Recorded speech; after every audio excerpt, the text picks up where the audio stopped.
सभी सत्संग प्रेमी को मेरा जय गुरु संतपति।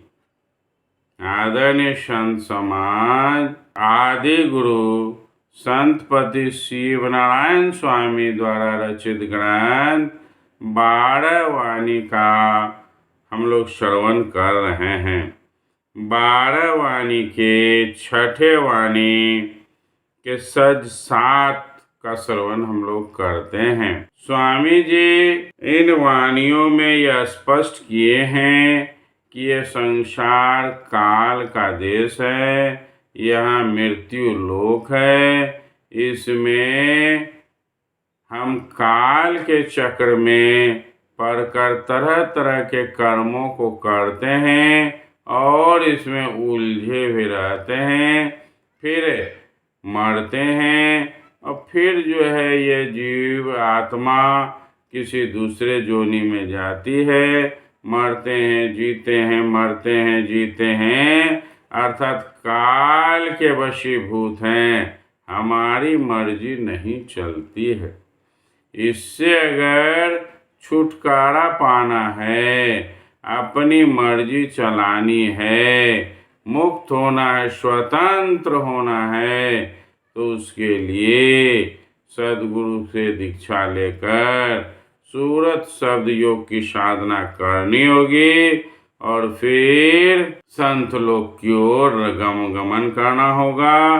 तब फिर हम मुक्त हो जाएंगे, अपनी मर्जी होगी, अपना घर होगा, अपना देश होगा। इन्हीं सब चीज़ों को दर्शाते हुए स्वामी जी 7वें सज में कहते हैं, पहला दोहा, आवर घाट घाट उतरन का, बूझ देखो मन माहा हो, देखत आप भव पारा, भव सागर अवगाहा हो। इस काल देश से उतरने का कोई और उपाय नहीं है। यदि हम अन्य देवी देवताओं की पूजा करते हैं तो वे सभी अपने अपने लोक को ले जाएंगे और समय समाप्त हो जाने पर, पुण्य क्षीण हो जाने पर पुनः वह पृथ्वी लोक में भेज देंगे। तो जिसे मुक्त होना है, बिल्कुल फ्री होना है, स्वतंत्र होना है, जिसको आज़ादी चाहिए, यह इसके लिए मूल्य चुकाना होगा। फोकट में आज़ादी नहीं मिलेगी। इसके लिए सूरत शब्द योग की साधना करनी होगी। और कहते हैं कि इसे समझना चाहिए अपने मन में जीवों को, फिर अपने आप भव पारा और खुद से भव सागर को पार करना चाहिए। दूसरे दोहे में है, छोड़त मोह भरम सब भागत, तब उतरत सब था हो, सुख भरा सब बिलगाना, आप देखत जहाँ तहाँ हो।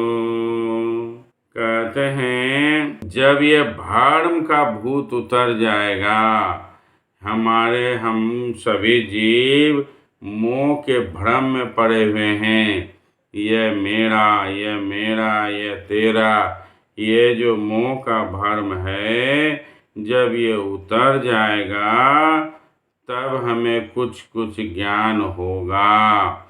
हम यह समझते आ रहे हैं कि यह शरीर मेरा है, यह घर संसार मेरा है, यहाँ हमें बहुत कुछ करना है, नाम गाम फैलाना है, धन कमाना है। लेकिन क्या किसी के दादा परदादा को या पिता को ही लोग कितने दिनों तक याद करते हैं? बहुत कुछ करके चले गए दुनिया में, इतने लोग चले गए, क्या हुआ? कुछ नहीं हुआ। उसी तरह हम भी चले जाएंगे। क्या होगा?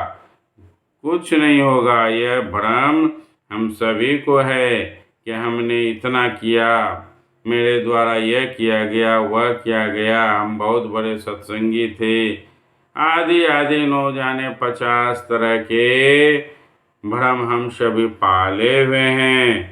जब यह टूटेगा तो समझ में आएगा कि हमें क्या करना चाहिए। फिर कहते हैं स्वामी जी, सूखा भरा सबे बिलगाना। सूखा कहीं सूखा है, कहीं भरा हुआ जल भरा हुआ है, इस अंतर को भी जानना होगा। अर्थात ये भवसागर जो है, जो बिना जल का है, ये मोह का सागर है। ये मोह का सागर में कब मोह समाप्त हो जाएगा, अर्थात बिल्कुल पता चल जाएगा कि यहाँ कुछ नहीं है, बिल्कुल सूखा पड़ा है, हम झूठे ही बालू में हाथ पैर मार रहे हैं।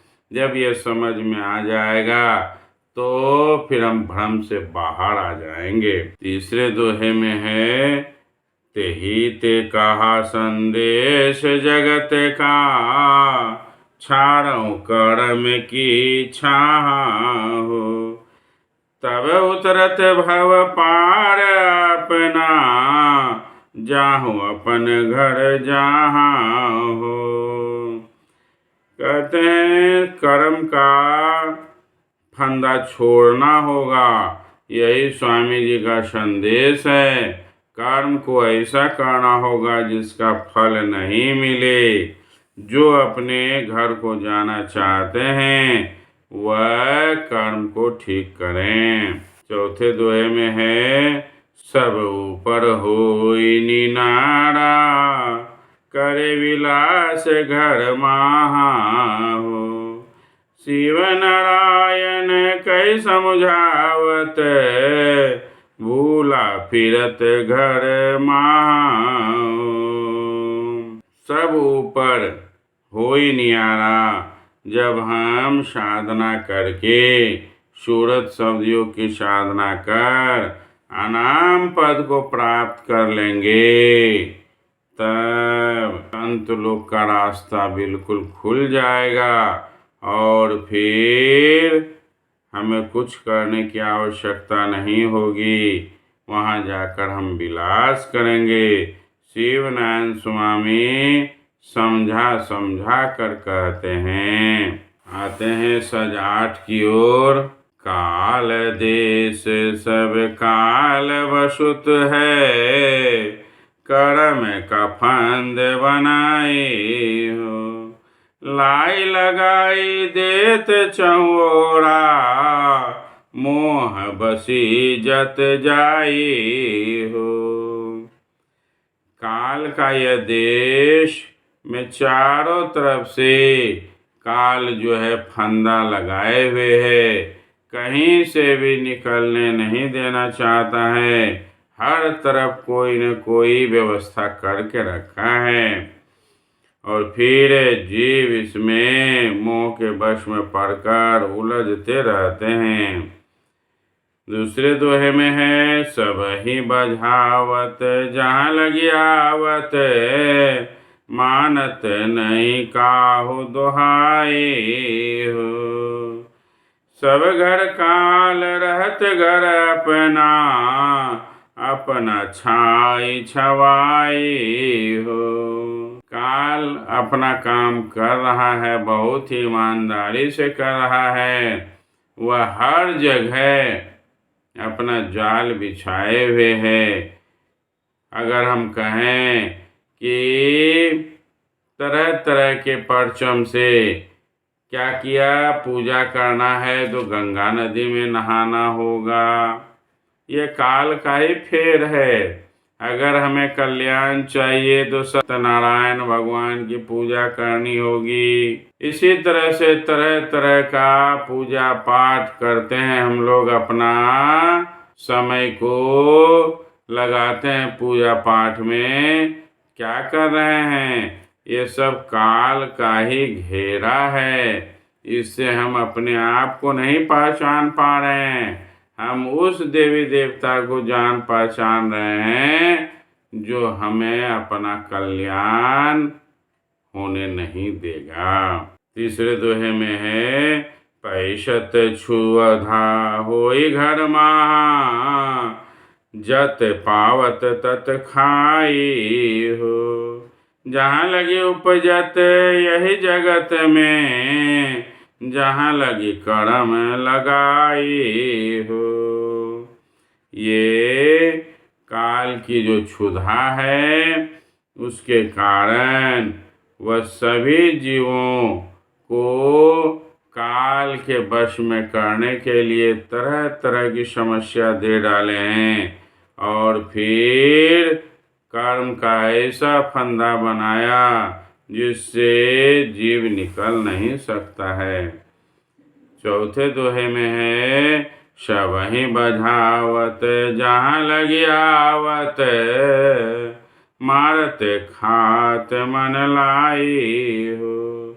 शिव नारायण सब क्षुधा बसी, परत आपु जग आई हो। कहते हैं काल जीवों को बझाते हैं, मारते हैं और मन लगाकर खाते हैं। मन लगाकर खाने का मैं पुनः बताऊं कि ये शरीर और आत्मा को अलग करने के बाद ये आत्मा को मुक्त नहीं करते हैं, उसे फिर किसी जोनि में कर्म के अनुसार डालते हैं, फिर वहाँ मारते हैं, फिर उसे किसी जोनि में डालते हैं। ये करने में उसे बड़ा मज़ा आता है। इसे ही जीवों को खाना कहा गया। और स्वामी जी कहते हैं कि आप जगाई हो अपने घर में पहुंचकर ही इस काल की क्षुधा से बच सकते हैं। आदरणीय संत समाज, ये संसार काल का देश है। आत्मा काल के बस की चीज़ नहीं है, लेकिन भ्रमवश हम सभी काल के कठपुतली बने हुए हैं। हमें चाहिए काल से बचने का उपाय करना चाहिए और फिर अपना कल्याण करना चाहिए। अन्यथा बस जो मज़ा है संसार में डिस्को डांस करने में कर रहे हैं सब, होश ही नहीं है। क्या है, क्यों है, खाओ पियो मर जाओ। लोग समझते हैं क्या होगा यह सब करके, चले जा रहे हैं। आदरणीय संत समाज, इतना ही कहकर अपनी बातों को विराम देता हूँ। जय गुरु संत।